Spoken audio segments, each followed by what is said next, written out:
would you like to be president of Nigeria? Some of us, we need to lead in terms of the trajectory of developing Africa through the business, not through the political leadership.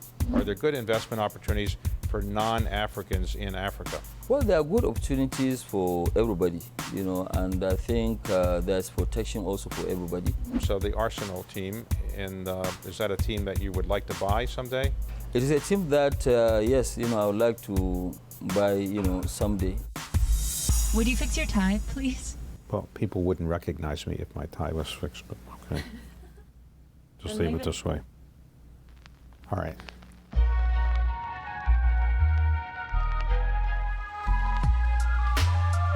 I don't consider myself a journalist, and nobody else would consider myself a journalist.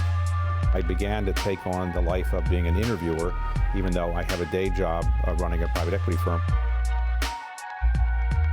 How do you define leadership? What is it that makes somebody tick? Aliko Dangote is widely known to be the wealthiest man in Africa. So is that a title you're proud to have, or is that one where you get so many people calling you for money, you wish you weren't the wealthiest man in Africa?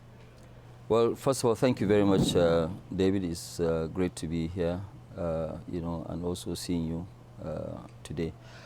Well, you know, when they call you the wealthiest person in Africa, you know, it comes with a lot of baggage. Of course, there are so many demands here and there, where people now come up with so many different, you know, demands. But it is good because I'd like to give back to the society.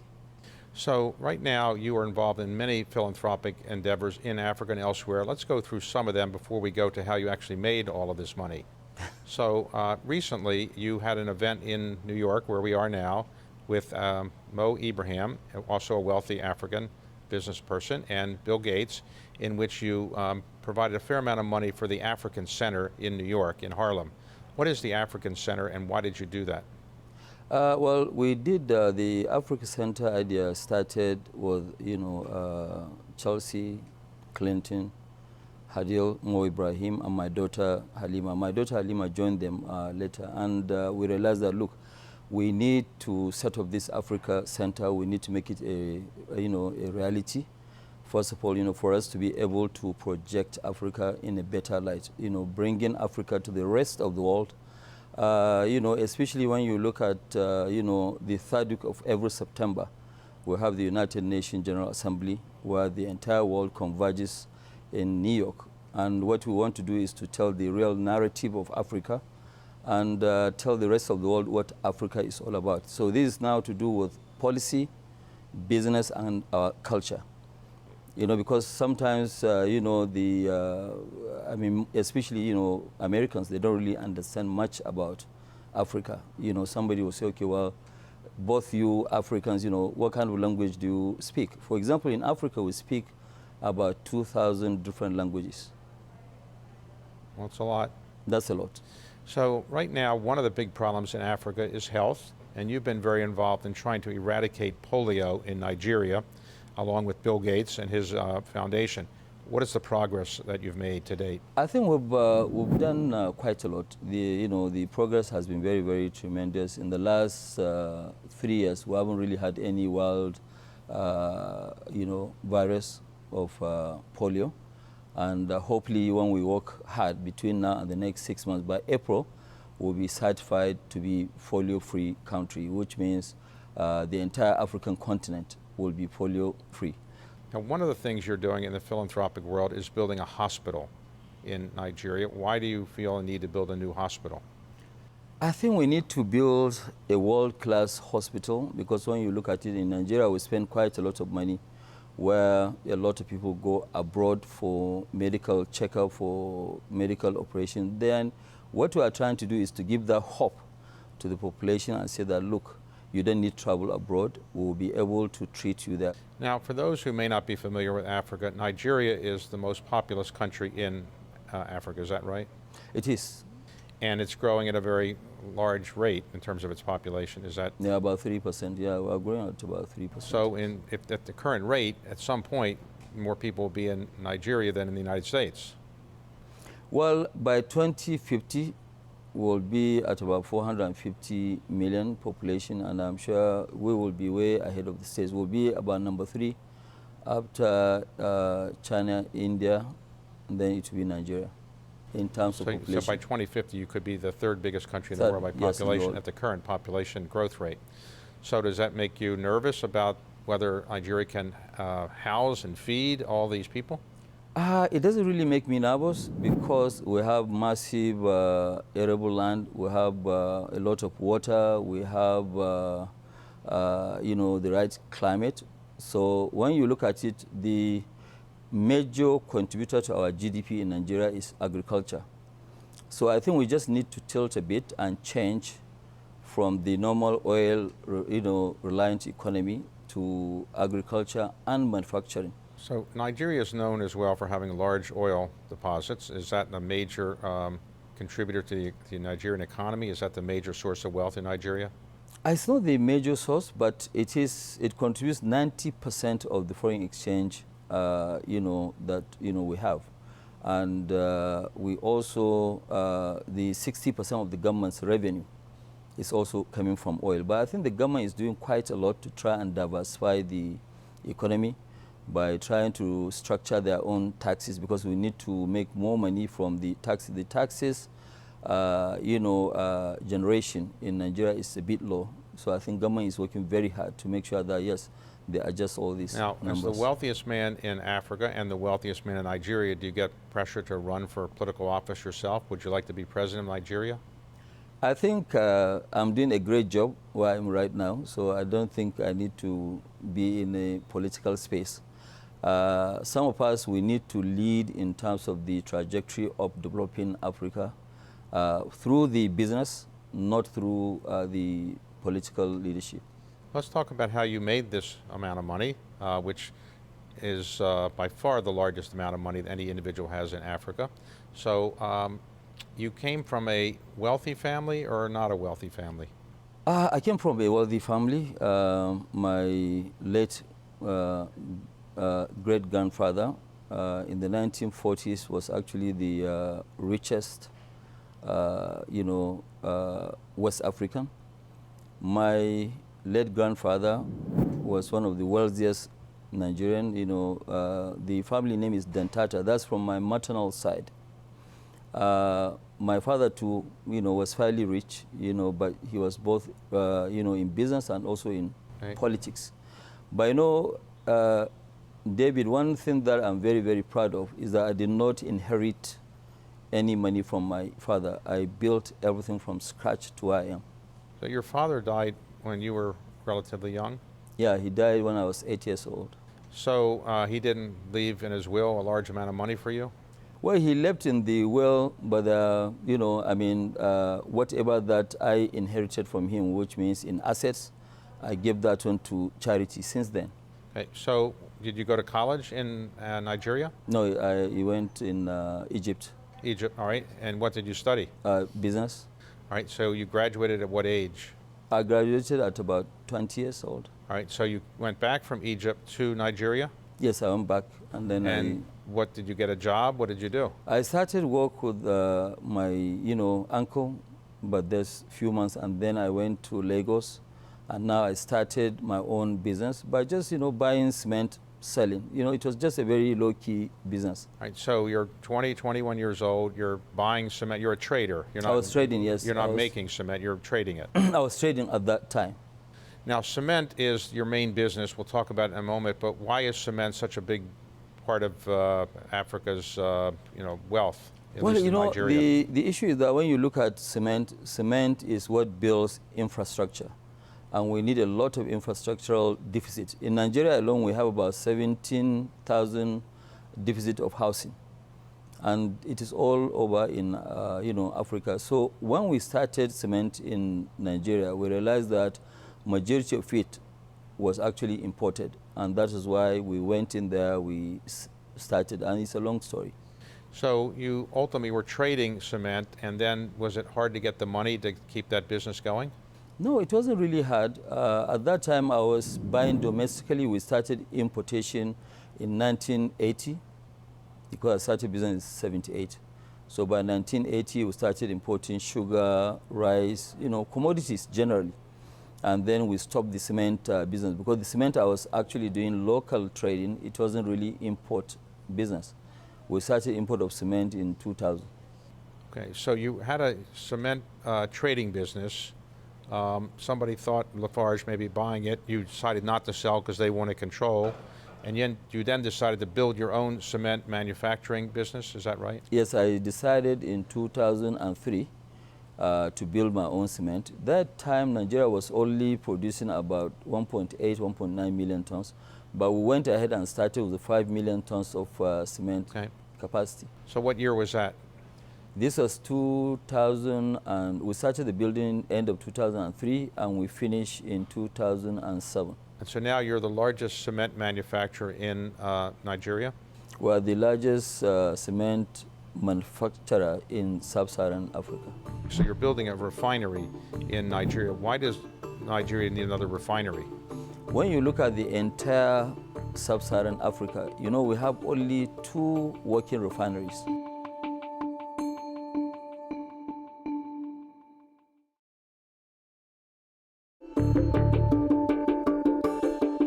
So the cement business is the core of your wealth and your company, but you're now building other things. So you're building a refinery in Nigeria. Why does Nigeria need another refinery? Well, David, let me give you a little bit of history. What we do as Dangote Group, we use our businesses, like now we're using our current businesses to build the future of the, business. Like when we're in sugar, it was the sugar profit that we used in building the cement. Now with this cement, we're building so many things, with refinery, fertilizer, petroleum products, and then we're doing also petrochemicals.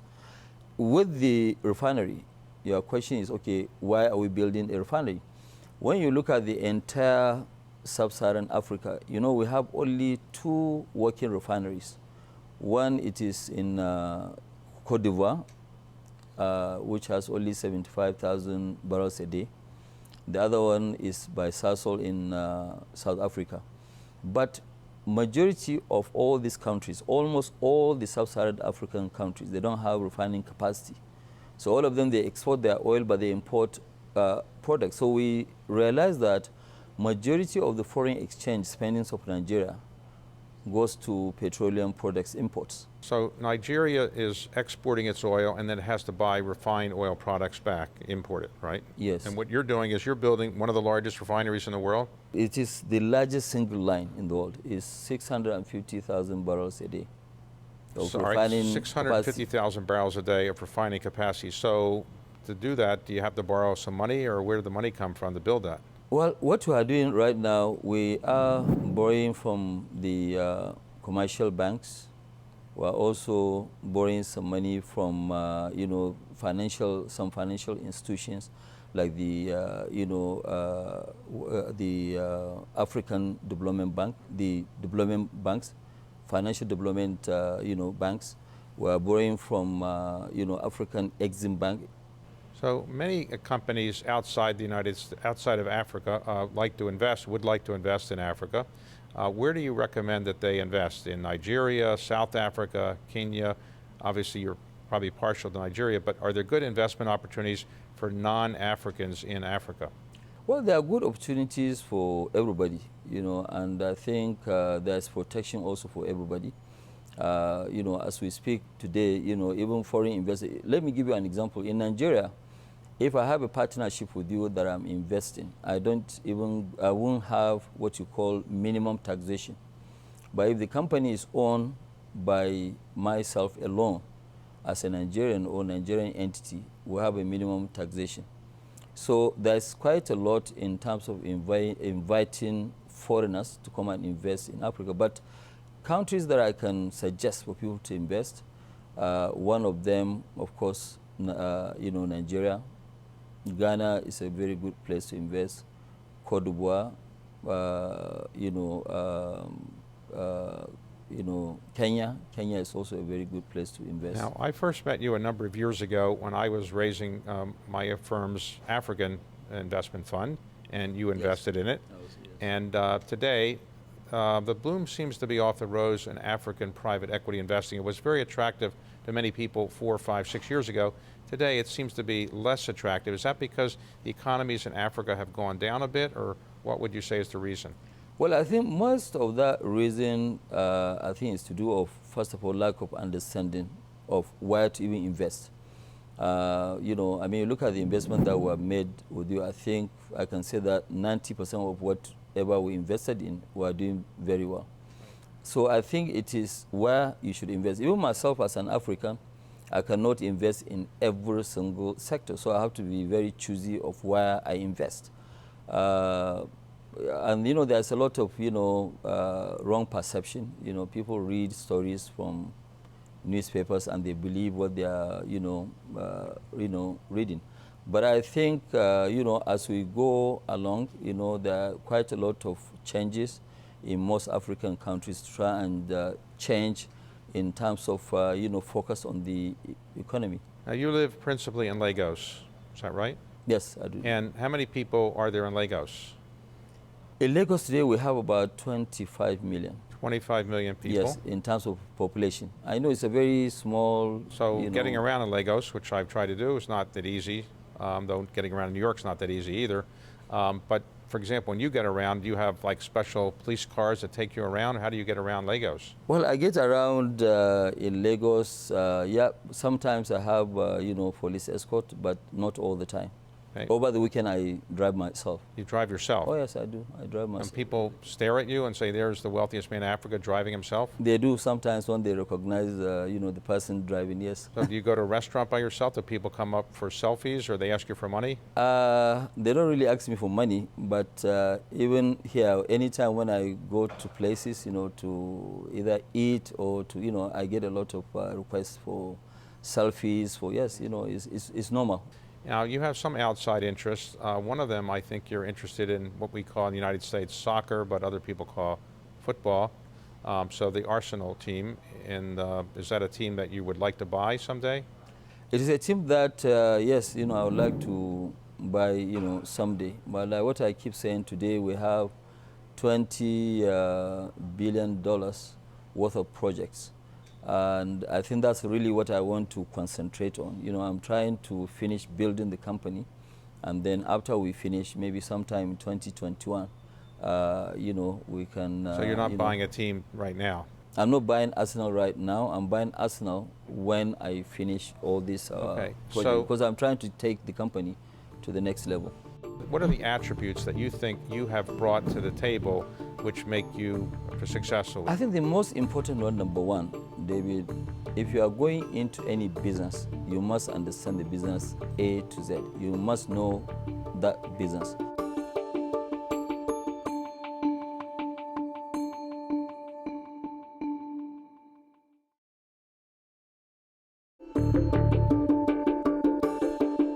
Okay, so in terms of Africa itself, generally, are you bullish on Africa's prospects as a place in which people can invest, private equity firms or industrial companies to invest?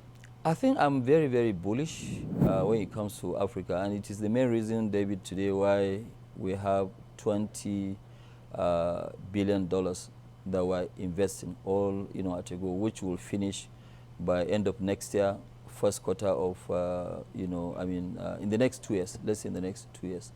I'm very, very bullish, you know, in Africa. We have done very, very well in, you know, Africa. And, you know, I can tell you, if we continue with what we are doing today, based on our own projections, we'll be able to be, you know, within the next 5 years in the Fortune 100.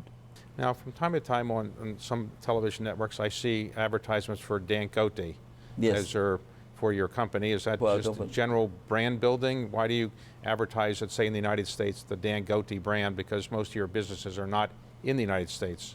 Well, you know, it's a brand building. And like what we have planned to do, we're not going to remain dominant only in Africa. You know, we're going to invest outside Africa.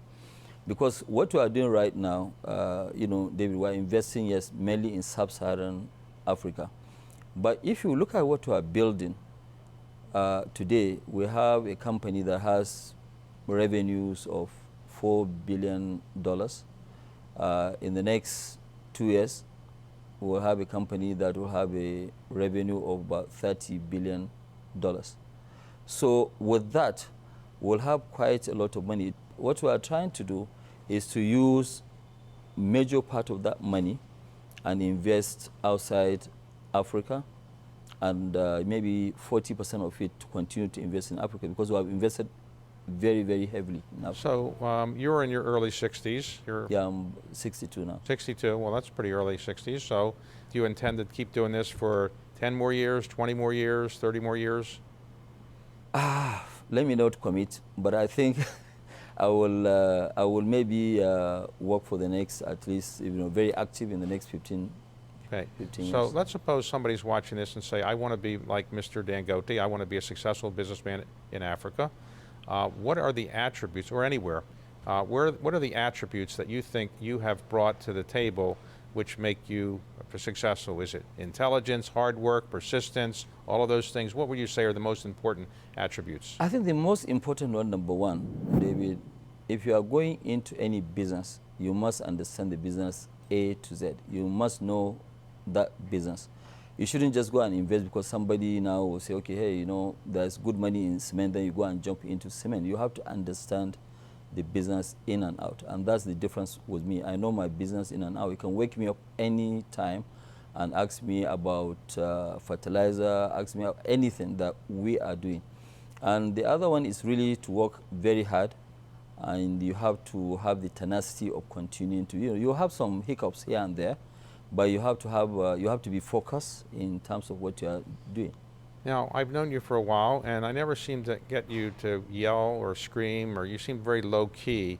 You don't use the technique of yelling and screaming at people, or you're just very low-key and even-keeled. To what do you attribute that, or am I wrong?